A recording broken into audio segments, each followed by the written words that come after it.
வணக்கம் ஃப்ரெண்ட்ஸ். பாண்டியன் ஸ்டோரில் இன்னைய எபிசோடில் என்ன நடக்குதுன்னு ஒரு நட பார்த்துட்டு வரலாம் வாங்க. வீட்டில் பழனிவேல், சக்திவேல், சுகன்யா எல்லாரும் வெயிட் பண்ணிட்டு இருக்காங்க. எல்லாருமே எப்போ முத்துவேலுக்கு சரியாகும், எப்போ வீட்டுக்கு வருவாருன்னு வெயிட் பண்ணிட்டு இருக்க மாதிரி இருக்காங்க. அப்போ போலீஸ் ஜீப் வருதுங்க. அதுல இருந்து எஸ்ஐ கான்ஸ்டபிள்னு வர்றாங்க. வீட்டுக்குள்ள வந்ததும் எல்லாரும் எழுந்து நிற்கிறாங்க. வாங்க எஸ்ஐ சார், என்ன விஷயமா வந்திருக்கீங்க அப்படின்னு சக்திவேல் கேட்குறாரு. முத்துவேல கதிரவன் தாக்குன விஷயமா விசாரிக்க வந்திருக்கோம் அப்படின்னு எஸ்ஐ சொல்ல, தூக்கி வாரி போடுது குமரவேலுக்கு. இதுல விசாரிக்கிறதுக்கு என்ன இருக்கு? அதான் சொல்ல வேண்டியதெல்லாம் ஸ்டேஷன்ல தெளிவா சொல்லியாச்சு அப்படிங்கிறாரு சக்திவேல். குமரவேலுக்கு ரொம்பவே கஷ்டமா இருக்குது. ஏதாவது கேட்டு ஏதாவது உளறிட்டோன்னா என்ன பண்றதுன்னு தயக்கத்தோட வேற பக்கம் திரும்பிக்கிறாரு. நேரில் பார்த்த சாட்சி இதோ குமார் இருக்கிறான். இவனே உங்களுக்கு எல்லாத்தையும் வாக்கு மூலமா கொடுத்துட்டானே, இன்னும் என்ன விசாரிக்க போறீங்க அப்படின்னு வந்தவங்களை நிக்க வச்சு ரொம்ப நேரமா விசாரிக்கிறாரு சக்திவேல். உடனே குமாரவேலும் சுதாரிச்சுக்கிட்டு, ஆமா சொல்லிட்டேனேங்க சார் அப்படின்னு சொல்ல, நடந்த இன்சிடென்ட் என்ன மோட்டிவ்ல நடந்ததுன்னு தெரியணும். உங்க ஒவ்வொருத்தர்கிட்டையும் தனித்தனியா பேசினா நல்லா இருக்கும் அப்படின்னு எஸ்ஐ சொல்ல, சக்திவேலும் சரின்னு ஒத்துக்கிறாரு. ஃபர்ஸ்ட் என்கொயரி குமரவேலுக்கு தான். அவர் ரொம்பவே நர்வஸா உட்கார்ந்துருக்காரு. அவர் ஒரு சோஃபால உட்கார்ந்துருக்க, எஸ்ஐ ஒரு சோஃபால உட்கார்ந்துக்கிட்டு, உங்க பெரியப்பாவை கதிரவன் தாக்குனதை நீங்க பார்த்துருக்கீங்க. அதுக்கு முன்னாடி அவங்களோட ரிலேஷன்ஷிப் எப்படி இருந்தது அப்படின்னு எஸ்ஐ கேட்க, எங்க பெரியப்பாவுக்கு கதிர் பையில சுத்தமா பிடிக்காதுங்க சார். ஆனா கொஞ்ச நாள் அவரு கதிர் கூட தான் சுத்திக்கிட்டு இருந்தாரு. அவரும் பேச ஆரம்பிச்சதுக்கு அப்புறம் எங்க குடும்பத்துல யார் கூடயுமே அவரு சரியா பேசுறது கூட இல்ல அப்படின்னு குமரவேல் சொல்லிட்டு இருக்கா. மேல சொல்லு அப்படிங்கிற மாதிரி பாக்குறாரு எஸ்ஐ. சேம் டைம் கான்ஸ்டபிளுக்கு ஜாட காட்டுறாரு, இதெல்லாம் நோட் பண்ணிக்கோன்னு. அவங்கிட்ட பேசும்போது அவரு கொஞ்சம் பயத்தோடையும் பதறி போய் தான் பேசுவாரு. ஏதோ சொல்லி அவரை மிரட்டி வச்சிருந்திருக்காங்க சார் அப்படின்னு குமரவேல அள்ளி விட்டுட்டு போக, அவரு அப்படியான்ற மாதிரி பார்க்க கொஞ்சம் பதட்டம் ஆயிடுது. உடனே கண்ணில் கொஞ்சம் கண்ணீரை வர வச்சுக்கிட்டு, அந்த கதிர் என் கண்ணு முன்னாடி அவரை அடிச்சு கீழே தள்ளி விட்டுட்டாங்க சார் அப்படின்னு குமரவேல் உடனே டாபிக்கை மாத்தி இருக்க, மிரட்டுறதுக்கு காரணம் என்னன்னு நினைக்கிறீங்க அப்படின்னு எஸ்ஐ கேட்க, ரொம்ப விவரமா, சார் அதை நீங்க தாங்க சார் கண்டுபிடிக்கணும் அப்படின்னு குமரவேல் சொல்ல, ஓகே முடிஞ்சது போலன்ற மாதிரி அனுப்பி விட்டுடுறாரு. அடுத்ததா சக்திவேலை கூப்பிட்டு விசாரிக்கிறாங்க. அவர் எதுவும் கேட்கவே இல்லை, இவரே ஆரம்பிச்சிடுறாரு. எஸ்ஐ சார், 2 குடும்பத்துக்குமே 30 வருஷமா பகை. அந்த குடும்பம் எங்ககிட்ட சண்டை போடாத நாளே கிடையாது. நாங்க ஒரு நாள் கூட நிம்மதியா இருக்கக்கூடாதுன்னு அந்த குடும்பம் கங்கனை கட்டிட்டு அலையும். அந்த கதிர்பை இருக்கானே, இருக்கிறதுலயே மோசமான 420 ஃப்ராடு பொறுக்கி பையவன் அப்படின்னு சக்திவேல் பல்ல கடிச்சிட்டு சொல்ல, அப்படியான்ற மாதிரி அவரும் கேட்டுக்கிறாரு. அடுத்ததா பாட்டியை கூப்பிட்டு விசாரிக்கிறாங்க. 2 குடும்பத்துக்குமே பகைதாங்க ஐயா. ஆனா என் பேரன் கதிர் ரொம்ப நல்ல பையன். அவன் நிச்சயமா இந்த மாதிரிலாம் பண்ணியிருக்க மாட்டாங்க. என் பையன் முத்துவோட பொண்ணு ராஜியை தான் என் பேரன் கதிர் கல்யாணம் பண்ணியிருக்காங்க அப்படின்னு பாட்டி சொல்ல, கதிரவனும் முத்துவேலும் அடிக்கடி வெளியே பார்த்து பேசிக்கிட்டு தான் சொல்றாங்களே அப்படின்னு எஸ்ஐ கேட்குறாரு. அது உண்மையானவர் கேட்க, ஆமாங்க ஐயா அது உண்மைதான். திடீர்னு 2 பேரும் பேசிக்கிட்டாங்க தான். ஆனா அதெல்லாம் என் பையன் முத்துவோட சிகிச்சை விஷயமா தான்னு அவனே என்கிட்ட சொல்லி இருக்கான் அப்படின்னு பாட்டி சொல்ல, ஓ அப்படியாங்கிறாரு அவரு. அடுத்ததா பழனிவேல் கிட்ட, சார் கதிர் அப்படி பண்ற பையனே இல்லைங்க சார். அவன் நான் தூக்கி வளர்த்த பையங்க சார். என் பெரிய அண்ணனுக்கு உடம்பு சரியில்லாத நேரத்துல அவன் தான் கூடவே இருந்து பார்த்துக்கிட்டான். அவன் போய் எப்படிங்க சார் இப்படி ஒரு காரியத்தை பண்ணுவான்? எனக்கு இவங்க சொல்றதுலாம் எதுலையுமே நம்பிக்கை இல்லைங்க சார் அப்படின்னு பழனி சொல்ல, அப்படின்னு அதையும் கேட்டுக்கிறாரு எஸ்ஐ. அடுத்ததா மறுபடியும் சக்திவேல், சார் அவன் ஒன்றும் சும்மா எங்க அண்ணன் கூட இல்லைங்க சார். எங்க அண்ணங்கிட்ட இருந்து 10 லட்சம் ரூபாய், மொத்தமா 10 லட்சம் ரூபாய் ஆட்டையை போட்டுட்டு அதுக்கு பிராயச்சித்தமா தான் கூட இருந்திருக்கான். அந்த ஆப்ரேஷன் பண்றதுக்கு அதிகபட்சமா 1 லட்சம் ரூபாய் கூட செலவாகாது. ஆனா அண்ணங்கிட்ட இருந்து 10 லட்சம் ரூபாய் ஆட்டையை போட்டிருக்கிறான். அந்த பணம் பத்தல, இன்னும் மேற்கொண்டு அண்ணங்கிட்ட பணம் கேட்டிருக்கிறான். அந்த 10 லட்சம் ரூபாய் அவனுக்கு கொடுத்தது எங்க குடும்பத்துல எல்லாருக்கும் தெரிஞ்சு போச்சு. அதனால அண்ணன் மேற்கொண்டு பணம் கொடுக்க முடியாதுன்னு சொல்லி இருக்காங்க. அந்த கோவத்துல அண்ணனை ஏதோ பண்ணியிருக்காங்க எஸ்ஐ சார் அப்படின்னு அவரே ஒரு கதையை பில்டப் பண்ணி ரெடி பண்ணி சொல்லிட்டு இருக்காரு. அவருக்கு மனசு கண்ணு பூரா அந்த 10 லட்சத்து மேலதான் இருக்கு. எஸ்ஐ கவனமா கேட்டுக்கிட்டாலும் அப்பப்ப ஜாடையா கான்ஸ்டபிள பாக்குறாரு. அடுத்ததா அரைக்கி சுகன்யா. ஒன்னும் இல்லாத விஷயத்துக்கெல்லாம் அத்தாச்சி குடும்பத்து ஆளுங்க எப்படி சண்டை போடுவாங்கன்னு நினைக்கிறீங்க?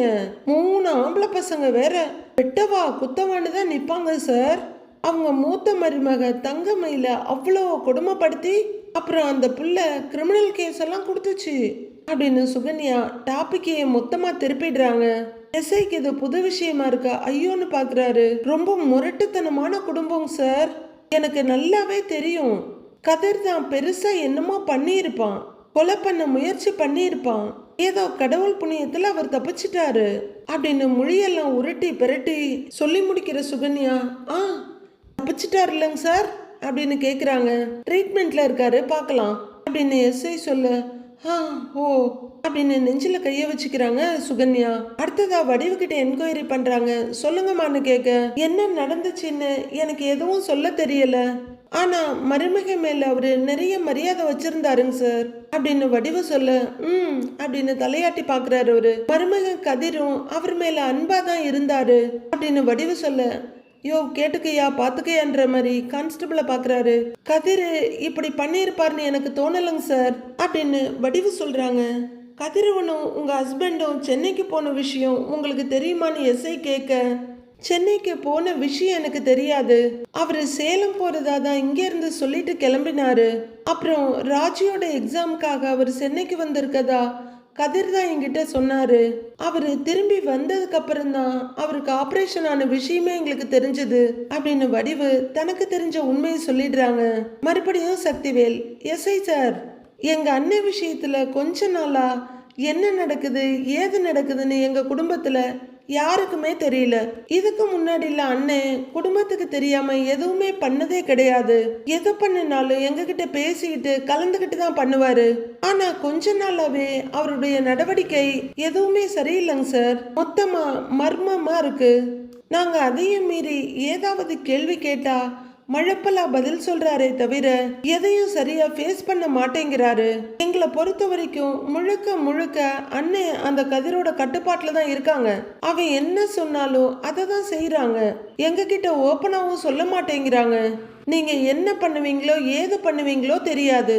அந்த கொலைகார பாவி எங்க அண்ணனை கொலை பண்ண முயற்சி பண்ணான்னு கேஸ போட்டு அவனை ஆயுசுக்கும் உள்ளர தள்ளுங்க அப்படின்னு சக்திவேல் சொல்ல நீங்க டென்ஷன் ஆகாதீங்க சார், அவனை என்ன பண்ணணுமோ அதை நாங்க பாத்துக்கிறோம் அப்படிங்கிற எஸ்ஐ நோட் பண்ணிட்டீங்களான்னு கேட்க எஸ் சார்ங்கிறாரு ஒரு கான்ஸ்டபிள்.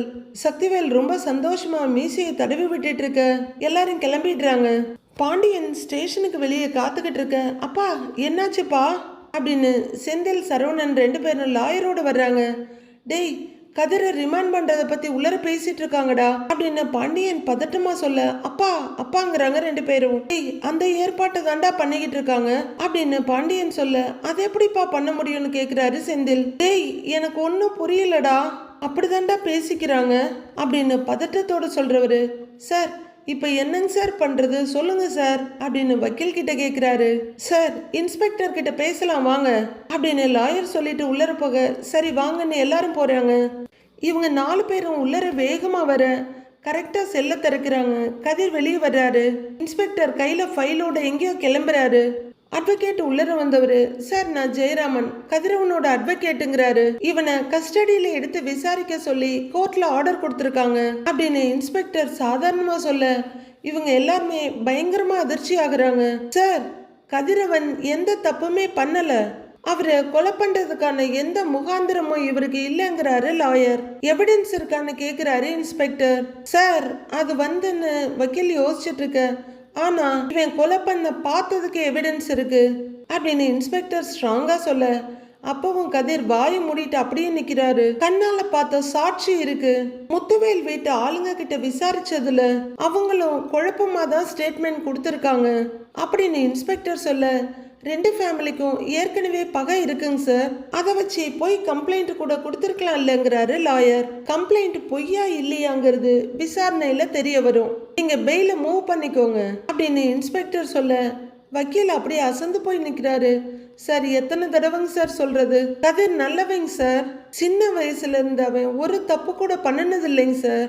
அவன் இப்படி எல்லாம் பண்ணியிருக்க மாட்டாங்க சார். நான் அப்படி வளர்க்கவும் இல்லைங்க சார் அவனை. நம்புங்க சார்னு உருக்கமா வேண்டிட்டு நிக்கிறாரு பாண்டியன். எல்லா பேரண்ட்ஸும் சொல்றது இதுதான்.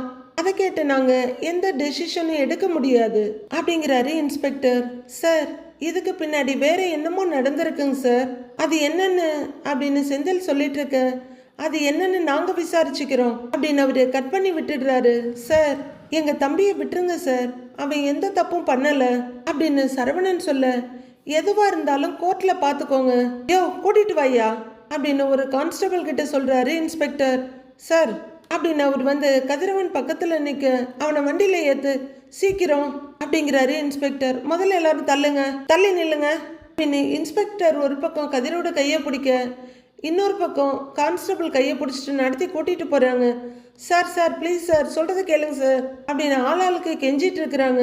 சார் சார், என் தம்பி எந்த தப்பும் பண்ணியிருக்க மாட்டாங்க சார் அப்படின்னு சரவணனும் கூடவே ஓடி வர்றாரு. சார், ஏங்க சார் நம்ப மாட்டேங்கிறீங்க நாங்க சொல்றத அப்படின்னு பாண்டியனும் கூடவே ஓடி வர்றாரு. இங்க பாருங்க, எதுவா இருந்தாலும் கோர்ட்ல பேசிக்கோங்க அப்படின்னு அவரு சலிப்போட கூட்டிட்டு போறாரு. சார் சார் ஒரு நிமிஷம் சார், கதிரு அப்படின்னு பாண்டியன் கூப்பிட்டு இருக்க. ஒரு வாட்டி சொன்னா உங்களுக்கு புரியாது, தள்ளி போங்க, எங்களை வேலை செய்ய விடுங்க அப்படின்னு சொல்லிட்டு கதிரை ஜீப்ல ஏத்துறாரு அவரு.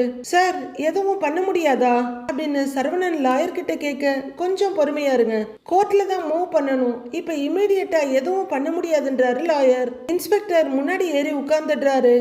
கான்ஸ்டபிள் கதிர் கூட நின்றுட்டு இருக்க. சார் சார்னு கூப்பிடுற பாண்டியன், டேய் கதிர், என்னடா இது அப்படின்னு கேட்க, அப்பா மாமாவோட ஹெல்த் ரொம்ப முக்கியம்ப்பா, அதை தவிர வேற எதை பத்தியும் யோசிக்காதீங்கப்பா அப்படின்னு கதிர் சொல்ல, டேய் எனக்கு நீ முக்கியம்டா, உன்னைய பத்தி நான் எப்படிடா யோசிக்காம இருக்க முடியும் அப்படின்னு கதிரோட முகத்துல ரெண்டு கையையும் வச்சு பரிதாபமா கேட்கிறாரு பாண்டியன். எனக்கு ஒன்னும் ஆகாதுப்பா அப்படின்னு கதிர் சொல்ல, ரெண்டு பேரும் ரொம்பவே சங்கடத்தோட நிக்கிறாங்க. பாண்டியன் கண்ணை இறுக்கி மூடி கதிரோட மனசை ஏத்துக்கிட்டு, சரிடா தைரியமா இருடா, உன்னை எப்படியும் அப்பா வெளியே கொண்டு வந்துடுறேன், கவலைப்படாதன்னு சொல்லிட்டு இருக்காரு. ஏன்பா பேசுனதெல்லாம் போதும், முதல்ல வண்டியில ஏறு அப்படின்னு இன்ஸ்பெக்டர் கடுகடுக்கிறாரு. நான் போறேன்பான்னு கதிர் ஜீப்ல ஏறு, தைரியமா இருடா அப்படின்னு முதுகுல தட்டி கொடுக்கறாரு பாண்டியன். கதிரை ஏத்தி உட்கார வச்சுட்டு ஒரு கான்ஸ்டபிளும் உட்கார்றாரு. பாண்டியனை ஒன்னும் சொல்லாம இருக்க செந்திலும் சரவணனும் என்ன சொல்றதுன்னு தெரியாம அப்படியே நிக்கிறாங்க. ஜீப் கிளம்பி போகுது. 3 பேரும் அதிர்ச்சியோட அப்படியே பாத்துக்கிட்டு நிக்கிறாங்க. வீட்டுல கதிரை கூட்டிட்டு வந்துருவாங்கன்னு கோமதி, அரசி, ராஜி, மீனான்னு 4 பேரும் காத்துக்கிட்டு இருக்காங்க. 4 பேருமே ரொம்பவே சோர்ந்து போய் கிடக்குறாங்க. அப்போ பாண்டியன் வீட்டுக்கு வர கோமதி வேகமா எழுந்து ஓடுறாங்க. மீதி 3 பேரும் வேகமா அவங்க கிட்ட வர்றாங்க.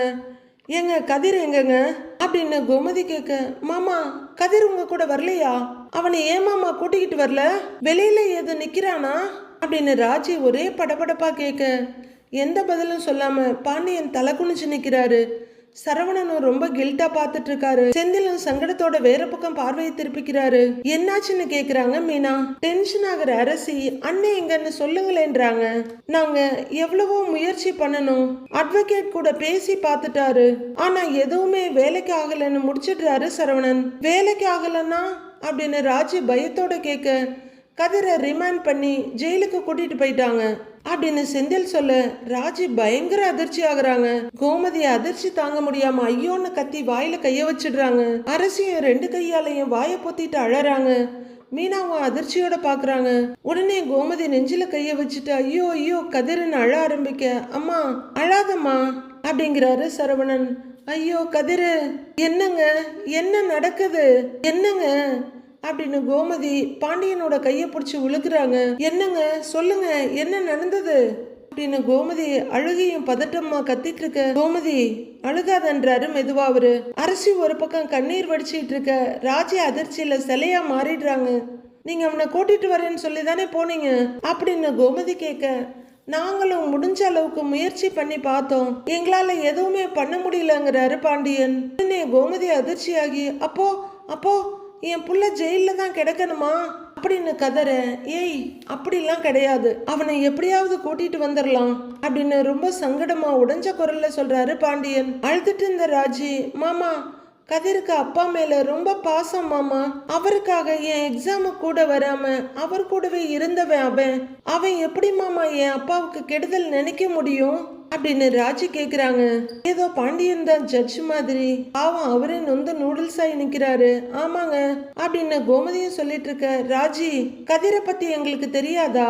போலீஸ்காரங்க கிட்ட நாங்க எவ்வளவோ எடுத்து சொன்னோம், ஆனா அவங்க அதை நம்புற மாதிரியே இல்ல அப்படின்னு சரவணன் சொல்ல, தாய் மாமே பொண்டாட்டியோட அப்பான்னு உதவி பண்ண போனால, அவனுக்கு இது தேவை, நல்லா தேவைதான் அப்படின்னு கோமதி விரக்தியோட சொல்லிட்டு இருக்காங்க. ஏய் கோமதி, பாவம் அந்த புள்ளைய அழுதுகிட்டு இருக்குது, ஆறுதல் சொல்லாம நீயும் கூட சேர்ந்து அழுதுகிட்டு இருந்தீங்கன்னா என்ன அர்த்தம் அப்படிங்கிறாரு பாண்டியன். நான் மறுபடியும் ஸ்டேஷனுக்கு வரேன், வந்து திரும்ப பேசுறேன் அப்படின்னு ராஜி கோவமும் வேகமா சொல்றாங்க. ஏன்பா ராஜி, உனக்கு தெரியாதது இல்ல, ரிமாண்ட் பண்ணதுக்கு அப்புறம் ஒண்ணுமே பண்ண முடியாதுங்கிறாரு செந்தில். எல்லாருமே பயங்கரமா அதிர்ச்சியோட பாக்குறாங்க. ராஜி கொஞ்சம் கொஞ்சமா ஆரம்பிச்சு சத்தமா குரல் எடுத்து அழ ஆரம்பிக்க, ராஜிமா அழாதங்கிறாரு சரவணன். ஏமா ராஜி அப்படின்னு பாண்டியன் சொல்லிட்டு இருக்க. ராஜி அப்படின்னு அந்த பக்கம் இருந்து மீனாவும் அரசியும் ராஜியை சமாதானப்படுத்த பக்கத்துல வர்றாங்க.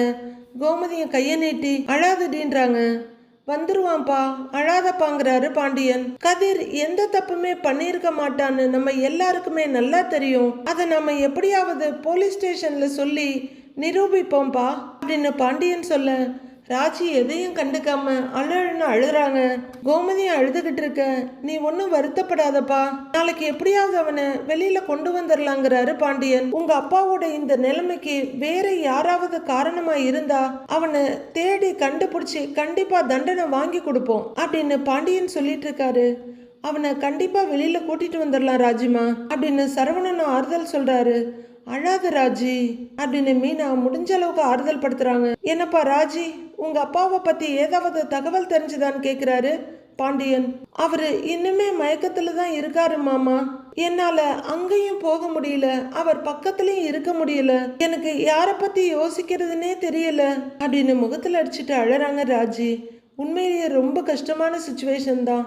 கவலைப்படாதப்பா, எல்லாமே சீக்கிரமா சரியாயிடும் அப்படின்னு ராஜிக்கு சொல்ற மாதிரி தனக்குமே ஆறுதல் சொல்லிக்கிறாரு பாண்டியன். இன்னைக்கு ஒரு நாள் ராத்திரி மட்டும் கவலைப்படாம கொஞ்சம் அமைதியா இருங்க, நாளை காலையில கண்டிப்பா எல்லாமே நல்லதா நடக்கும் அப்படின்னு பாண்டியன் சொல்லிக்கிறாரு. ஆனா லேடிஸ் யாருமே அழுகை நிறுத்தினதால மீனாதா 3 பேருக்கும் மாறி மாறி ஆறுதல் சொல்றாங்க. இங்க வேல்ஸ் வீட்ல பாட்டி சோஃபால உட்கார்ந்துருக்க. ஒரு பக்கம் மாறி, இன்னொரு பக்கம் சுகன்யா நின்றுட்டு இருக்காங்க.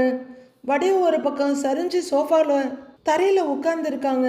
ஆத்தா ஆத்தா, இன்னும் எம்பட்டு நேரம் தான் இப்படியே அழுதுகிட்டு இருக்க போற அப்படின்னு பழனி ரொம்பவே சங்கடத்தோட அம்மா கிட்ட கேட்டுட்டு இருக்காரு. அவங்களும் அழுன்னு அழுதுகிட்டே இருக்காங்க. வடிவு குத்துக்கால் வச்சு முழங்கால பிடிச்சிக்கிட்டு அழுதுகிட்டே இருக்காங்க. அண்ணி, நீங்களும் ஏன் அழுதுகிட்டே இருக்கீங்க? உங்க உடம்புக்கு ஏதாவது ஆகிட போகுது அப்படிங்கிறாரு பழனிவேல். வடிவு கண்ணை தொடச்சிட்டு அழுதுகிட்டே இருக்க.